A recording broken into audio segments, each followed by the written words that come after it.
Everybody keeps commenting on my videos, so I guess I'll be explaining how I got pregnant with my cousin. So this happened about 7 months ago. We had went to our other cousin's house. We was all just chilling, having a good time, playing card games, and my cousin was drinking. I was not drinking, but my cousin was drinking. She already know he was lit. And one of the games we was playing was Truth or Dare, and they dared me and my cousin to kiss. We kissed. Cousins kiss. It's normal. Let's normalize that. It's normal. Then the next time, it was for a truth. So someone asked me, did I have feelings for my cousin? I told them yes, because it's true. Everybody has grown up and had a crush on their cousin. Everyone has had a thing for their cousin. They've liked their cousin. That's normal.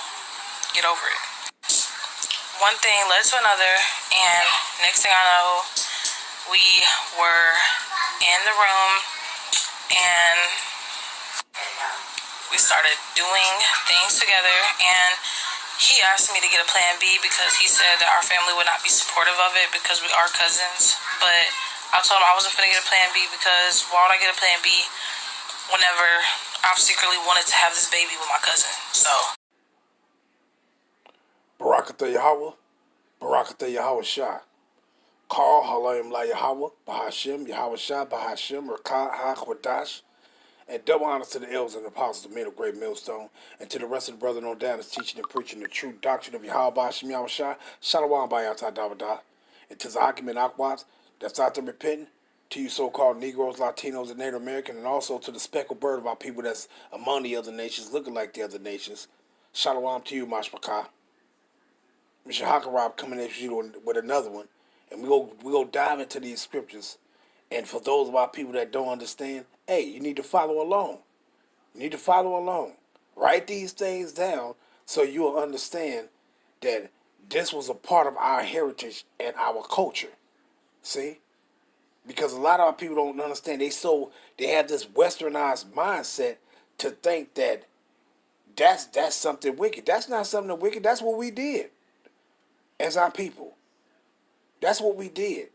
Ain't nothing wrong with that. Ain't nothing wrong with that. But most of our people, you so westernized to where you look down upon that. You know, you look down upon it. Now, you've been told not to go into your brother, your sister, or the brother not to go into the sister not to lay down with her brother, the father not to lay down with his daughter, or the mother not to lay down with the son, or vice versa. The grandfather ain't to go into his grandchildren, his granddaughter, and the grandmother ain't to lay down with her goddamn grandson. You don't do that. But when it comes to cousins, hey, we did that in our nation, and that was a part of our heritage.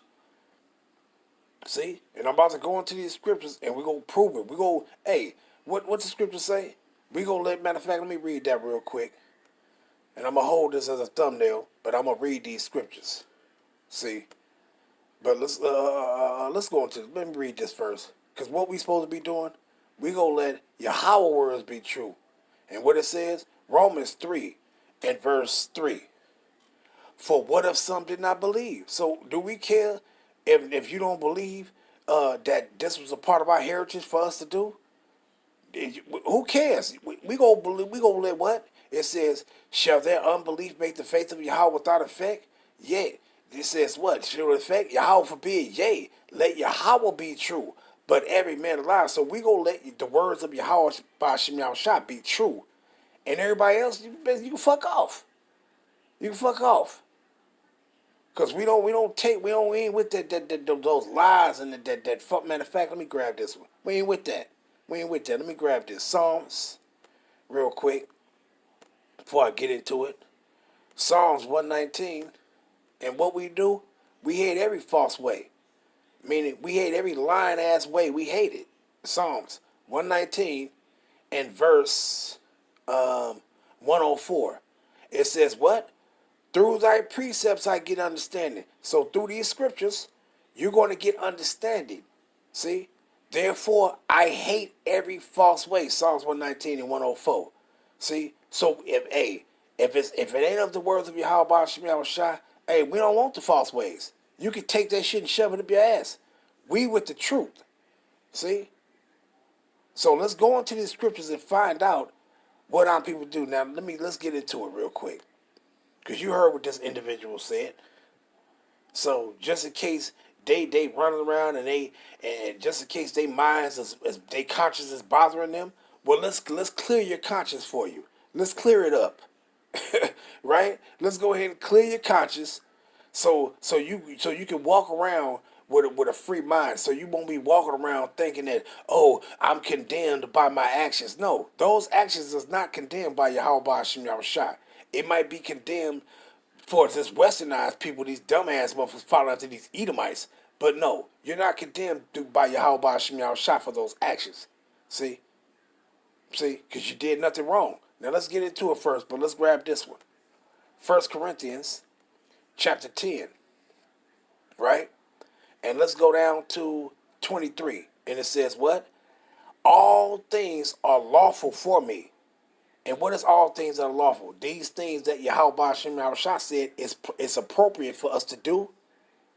And it says what? But all things are not expedient, meaning you don't have to do the things. It's not expedient, but all things are not expedient, meaning they are not profitable for you to do.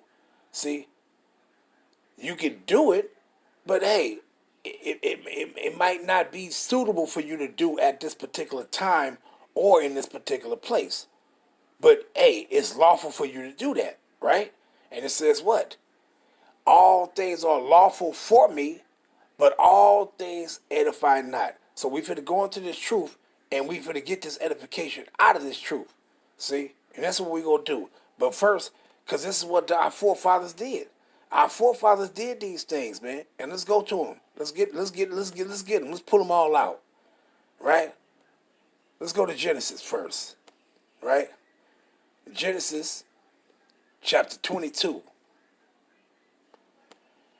And verse, I'm going to read from 20 to 23. Genesis 22, 20 to 23. And it says what? Genesis 22 and 20. And it came to pass after these things that it was told Abraham, saying, behold, Milcah, she had also borne children unto thy brother Nahor, Huz his firstborn, and Buz his brother, and Kemuel the father of Aram, Slakia, and Kesed, and Hazo, and Pildash, and Gidlaph, and Bethuel. Bethuel was Abraham's nephew. And it says what? And Bethuel begat Rebekah. These 8 Milcah did bear to Nahor, Abraham's brother. So all these individuals, Rebekah, Bethuel, Rebekah was Abraham's great niece, meaning second niece, second generation niece, his nephew's daughter, Bethuel.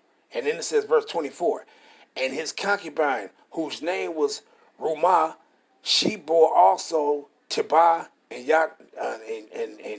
Gaham and Tahash and Maacah, right? But let's get this other one, right? Let's go to Genesis, and I'm just read those to show that these are Abraham's nephew. This is his brother's children. So these is the nephews right here, right? Now let's go to Genesis 24.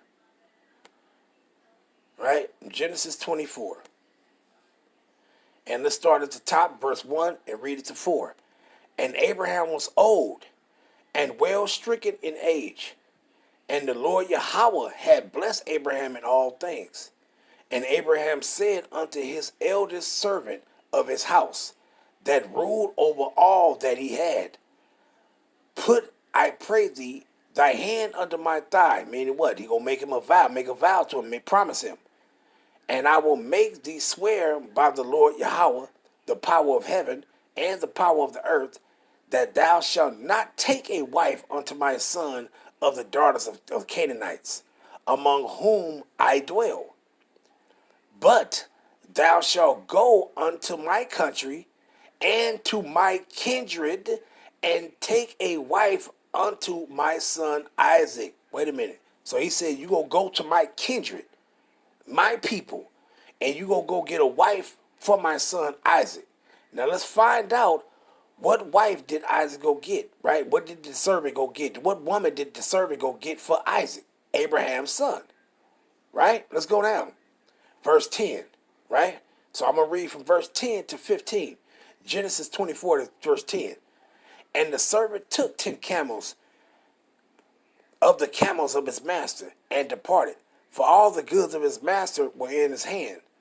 And he arose and went to Mesopotamia unto the city of Nahor.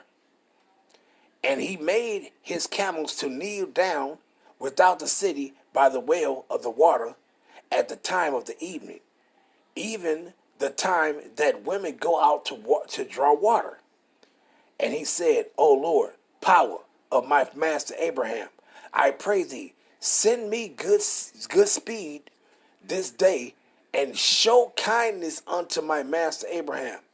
Behold, I stand here by the well of water, and the daughters of the men of the city come out to draw water.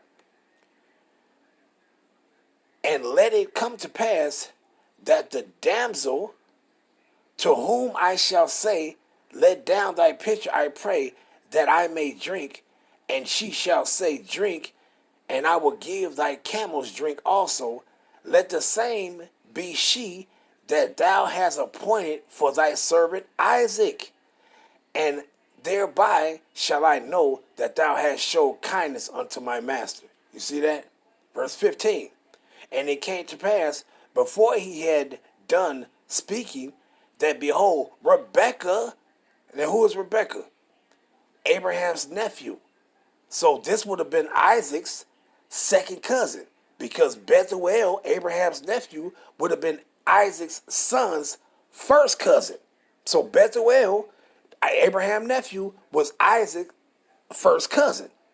Isaac's daughter would have been Isaac's first cousin's daughter would have been his second cousin. So Rebekah was our forefather Isaac's second cousin, second generation in his cousin's line, right? Rebekah came out, who was born to Bethuel, son of Milcah, the wife of Nahor, Abraham's brother, with her pitcher upon her shoulders. You see that? So let's jump down to verse 34 to 40, right? And it says what? Genesis 24 and 34. And he said, I am Abraham's servant, and the Lord and Yahweh had blessed my servant greatly, and he has become great, and he had given him flocks and herds and silver and gold, and men servants and maid servants, and camels and asses. And Sarah, my master's wife, bore a son to my master when she was old, and unto him he had given all that he had. And my master made me swear, saying, thou shalt, and he telling this to who? Bethel. And he said, Bethuel. And he said, what? Thou shalt not take a wife to my son of the daughters of the Canaanites, in whose land I dwell, but thou shalt go unto my father's house and to my kindred, and take a wife unto my son. And I said unto my master, peradventure the woman will not follow me.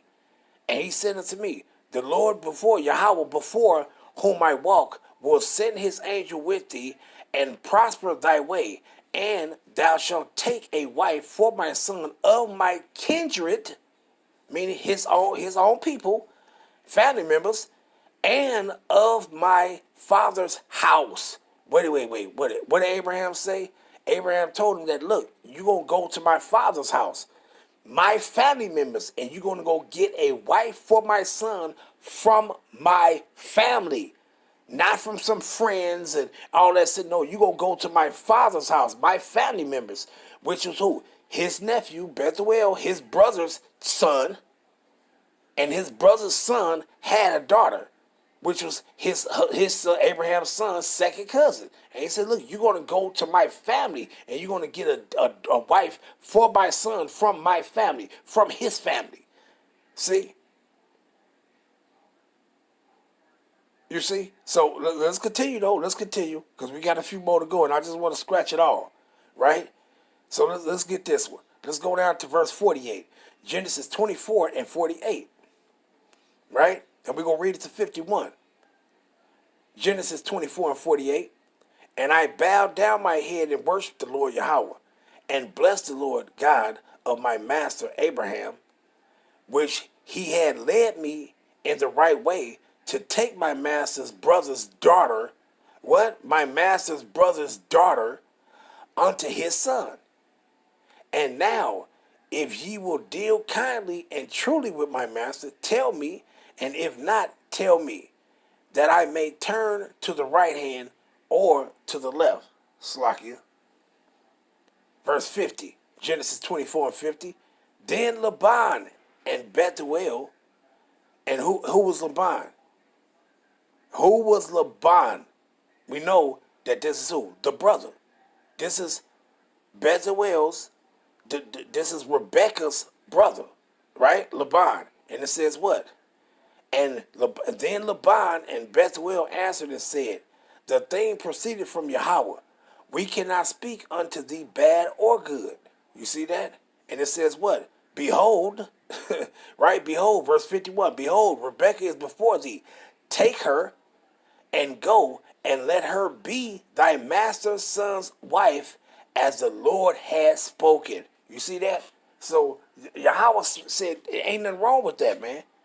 See? But we up under this westernized, this old Edomite way of life, they contrary to what's written in our text. See? That's why you Jakes is through, because you don't know your own heritage. You don't know the things that was acceptable for your people to do. See? Because you don't know. That's why the Most High said your ass is destroyed for lack of knowledge. Ain't nothing wrong with that. See? But you'll be on the side. You parents will be, oh no, you ain't gonna do that. That's disgusting. No, it's not. Shit. You got a fine ass motherfucking cousin and yeah, y'all like each other. Hey, it is what it is. Shit. You take her ass and you have her ass for the rest of all your days. Man, nobody else better not touch her. See? But let's move on though. Let's move on. Right? Now let's go to Jacob. Let's go back to Genesis. We're gonna go to Genesis 27 now. Right? Let's read that. Genesis 27, and I'm gonna go down to 43. Genesis 27 and verse 43. And it says what? Now therefore, my son, obey my voice and arise. Flee thou to Laban thy brother to Haran. So wait a minute. He's telling Jacob, flee to who? He said, flee to Laban, my brother to Haran. So this is Jacob mama telling him, look, I want you to go to my brother Laban. And who is this? This is Jacob, our forefather's uncle. And it said, look, I want you to go to my brother. His mother telling him, I want you to go to my brother Laban in Haran. And said, and what she say to him? Let's jump over it. Now you already know what she told him to do, right? But let's go to Genesis 28, one chapter over, and we're going to start at verse 1 and 2. And Isaac called Jacob and blessed him, and charged him and said unto him, thou shalt not take a wife of the daughters of Canaan. Said the same thing that Abraham told his servant concerning Isaac. Don't take them stinky ass Canaanites to get them a wife for my son. No, you go among my people and go get my son a wife. So guess what? Isaac is telling Jacob, his son, the same thing that his father said concerning him. And he says what? And bless him and charged him and said unto him, thou shalt not take a wife of the daughters of Canaan. Arise and go to Padan Aram, to the house of Bethuel, thy mother's father, and take thee a wife from there of the daughters of Laban, thy mother's brother. So who would these been? Who were those daughters of Jacob's uncle? They would have been his first cousins. See? So our forefather Isaac, he went into his second cousin. Our forefather Jacob, he's going into his first cousin. See? And he had both of them. He had both of them as his wives, Rachel and Rachel and Leah. He had both of their asses. Both of them was his first cousins. He took both of them. And hey, and we came out of them. Reuben, Simeon, Levi, Judah, Issachar, Zebulon, they came out of Leah. See? So this is our heritage right here. See? So if you see this sister right here, and she basically want to go have a baby by her first cousin, you can't say that's wrong. What am I reading in the scriptures? See? You can say it's wrong according to your bullshit ass Edomite way of life that you following, but you can't say it's wrong according to the words of Yahweh Hashem Yahushua and the Israelites' heritage. You can't say it's wrong because it's lawful. You can't say nothing. Right? But let's get some more though. Let's go to Genesis 29 and 16. Just run through these. Genesis 29 and 16. And Laban had 2 daughters. The name of the elder was Leah, and the name of the younger was Rachel. Right? Leah was tender-eyed, but Rachel was beautiful and well-favored. And then Jacob, hey, these was his cousins right here. These is his first cousins. And he was like, he's looking at Leah like that. She a fire motherfucker. I want her ass. He wasn't looking like, oh, man, that's my cousin. I can't do that. Oh, no shit. He looking at her ass like, damn, she fine as a mother. Cousin fine as a motherfucker. I gotta have her. I gotta have her. Right? So let's jump down. Genesis 29 and verse 23, and I'm going to read that to 28, right? And it says what? Genesis 29 to 23.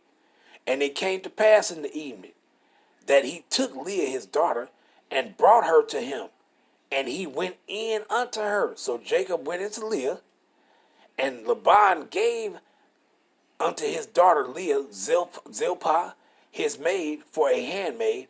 And it came to pass that in the morning, behold, it was Leah. And he said to Laban, what is this that thou hast done to me?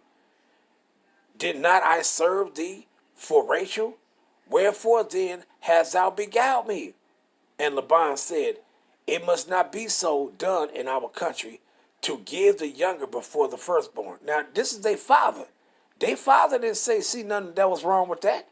Of our forefather Jacob having his first cousin. They didn't think nothing wrong with it.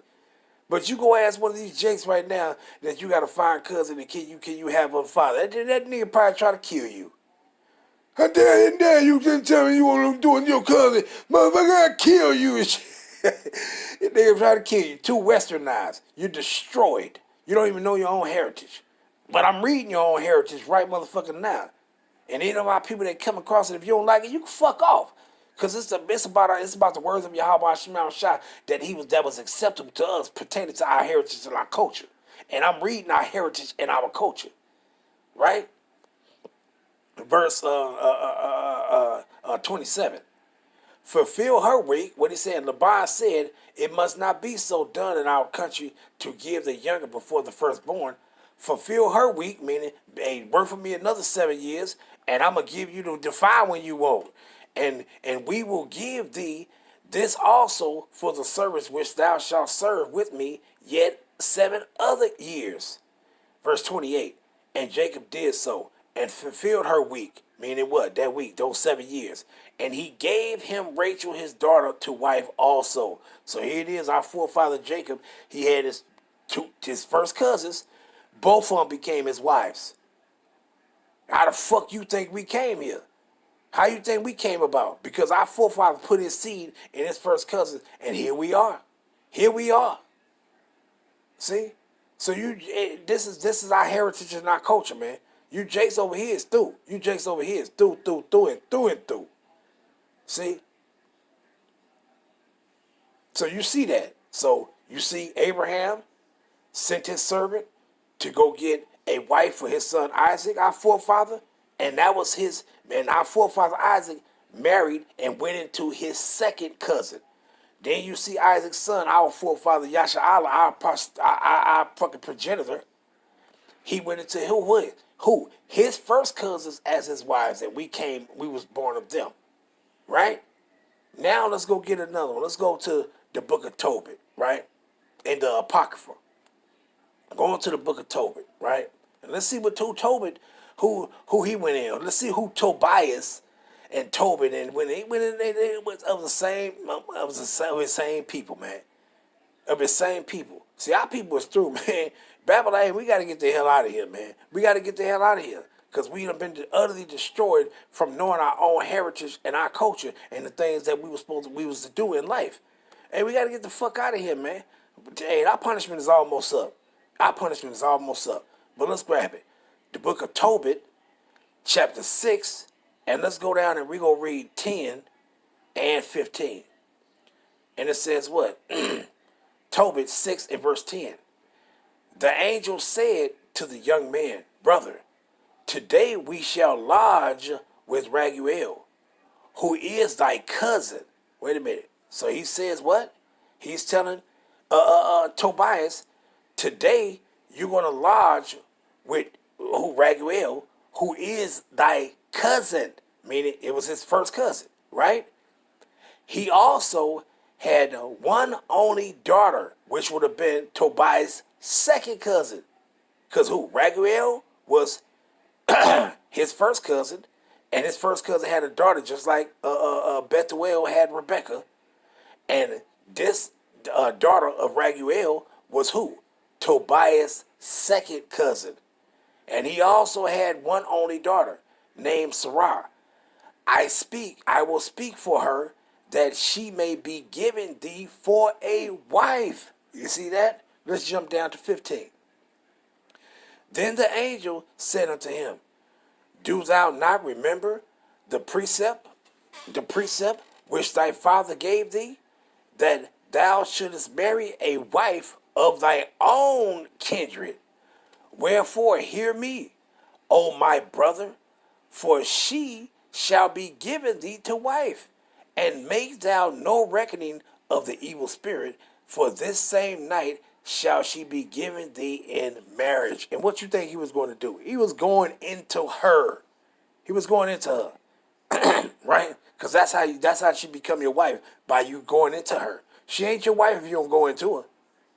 See? You can go and say, I now pronounce you man and wife and all that old shit, and then you never go into her. Is she your wife? You sit back saying, oh yeah, that's my wife. Well, y'all been married 2 years and you ain't never went up in her. Is she your wife? No, she not. She ain't your wife. You ain't went into her. When you go into her, she become your wife. You can exchange all kind of vows you want. But if your ass sat back and waited 2-3 years and you still ain't went into her after you exchanged more bullshit ass vows, and you done waited 2 and 3 years and you still ain't went into her, she ain't your wife until you go into her. See? Because you can exchange all the motherfucking vows you want.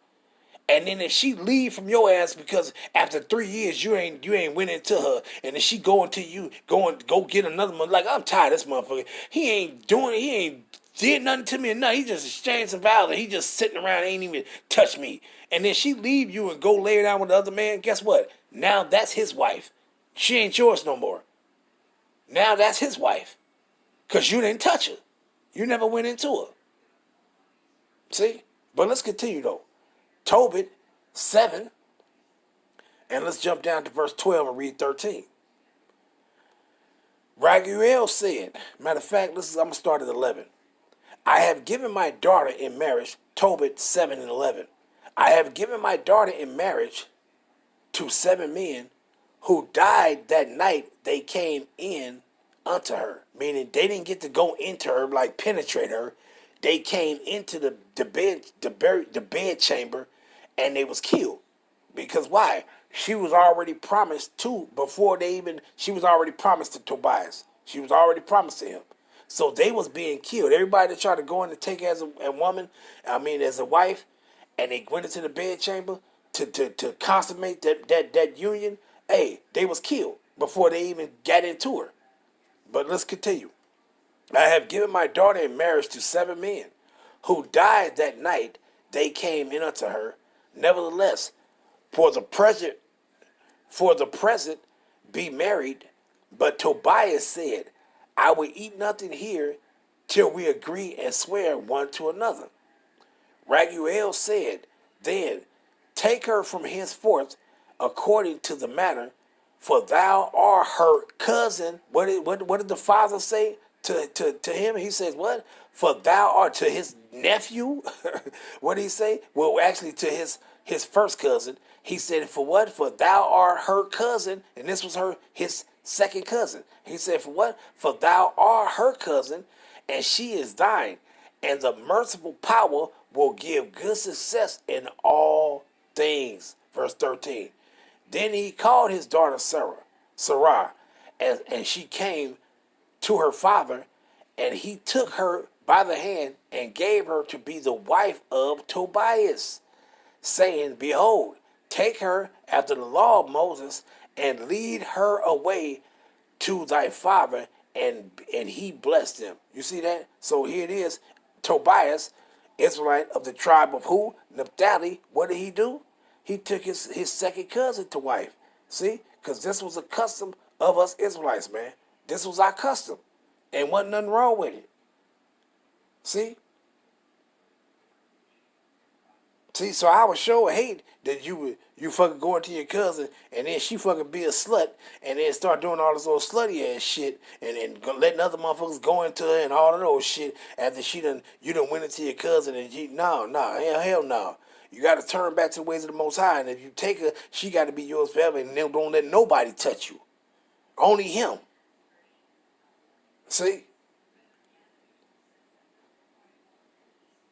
So I can get a few more, but you know what? Hey, we'll let that suffice though, right? I can get a few more, but as a matter of fact, you know what? Let's read these few more. Why not? Let's go to Numbers. Why not? Let's get it. Numbers 27. Let's read these two. Numbers 27. Right? Numbers 27, and I'm going to start from the point. The point is 4, but I'm going to start at verse 1. Numbers 27 and 1.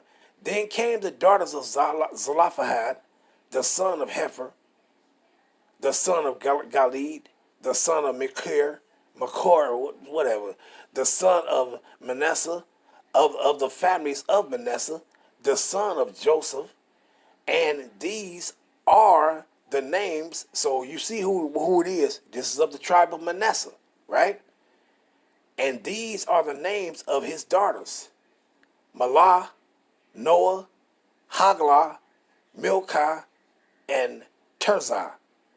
And they stood before Moses and before Eleazar the priest and before the princes and all the congregation by the door of the tabernacle of the congregation, saying, our father died in the wilderness, and he was not in the company of them that gathered themselves together against the Lord Yahweh in the company of Korah, but died in his own sins and had no sons. Verse 4.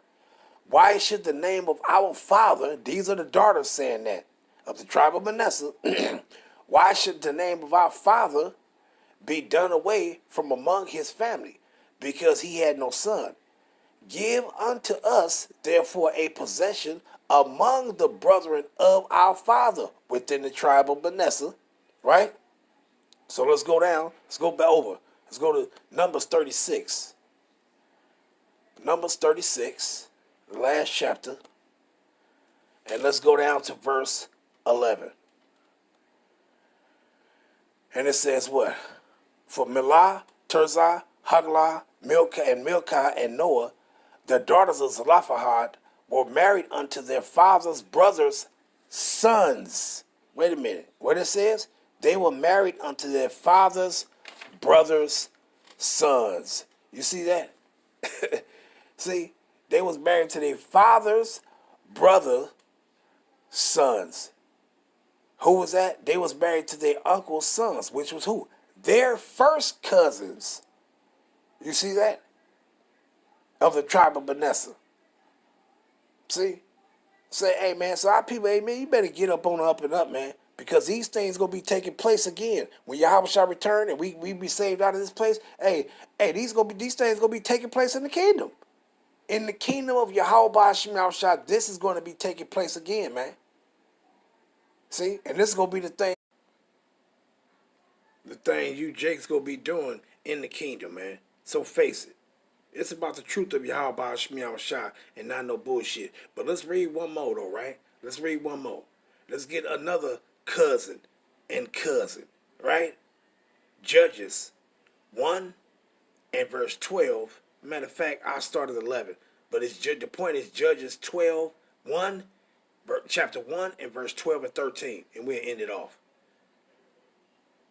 And from thence, Judges 1 and 11, and from thence he went against the inhabitants of Debir. And the name of Debir before was Kiryat Sefer. And Caleb said, he that smiteth Kiryat Sefer, and taketh it, to him will I give Achsah my daughter to wife. And Othniel, the son of Kenaz, Caleb's younger brother. So wait a minute. Who is this? This is Caleb giving his daughter, Caleb giving his daughter to his nephew, his younger brother's son. See? So who was his younger brother's son and his daughter? They were first cousins. See? And what it says? And Othniel, the son of Kenaz, Caleb's younger brother, took it, and he gave him Achsah, his daughter, to wife. You see that? You see? So those the first cousins right there that's taking each other. Well, the first cousin, the man, taking the woman as his wife. You see? Hey, so you jakes don't know nothing, man. This is about our heritage and our culture, man. And I'm going to end it off there. All praise, honor, and glory to Yahweh Ba'Shem Yahweh Shabbat Hashem Kahakudah. Shalom, Yeshua.